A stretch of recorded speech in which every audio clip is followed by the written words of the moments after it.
Terry from Eric Sport. Today we are talking Indian clubs, military stance and HEMA, sword fighting. So should you use the military stance, the stuff that you find in the old books, when you're training for HEMA, or should you use the natural stance which is used by the Persian and the Hindu club swingers? Watch the video and you might get some insight. For more depth, we suggest that you check out our blog, ericsport.com. And if you're interested in the discussion, just leave us a comment and we'll take it from there. So this is the classical military stance. Heels are together, feet are turned out to the side about 45 degrees.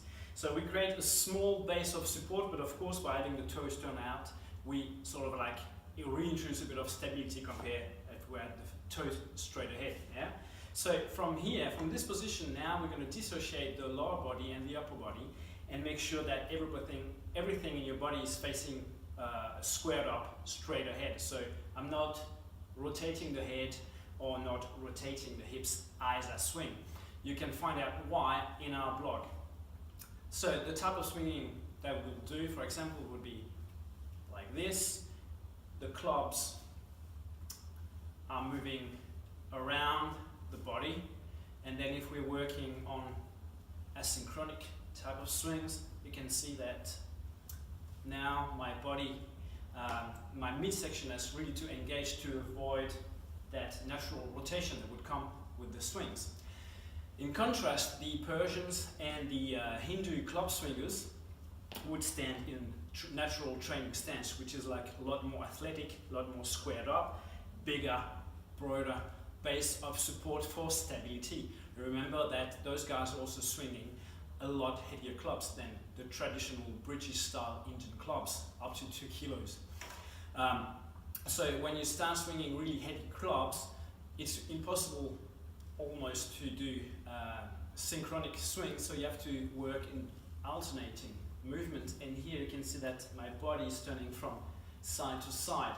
So that rotation that's happening here is doing a few things. The first is I'm shifting my body weight from one side of the body to the other side. Now the rotation is also creating space for the club to drop behind my shoulder, and it's going to assist the swing. So from one end of the spectrum where the club now is weightless, I move my shoulder out of the way, I swing, I assist the rotation and the swing of the club becomes weightless, and I pull back down to order.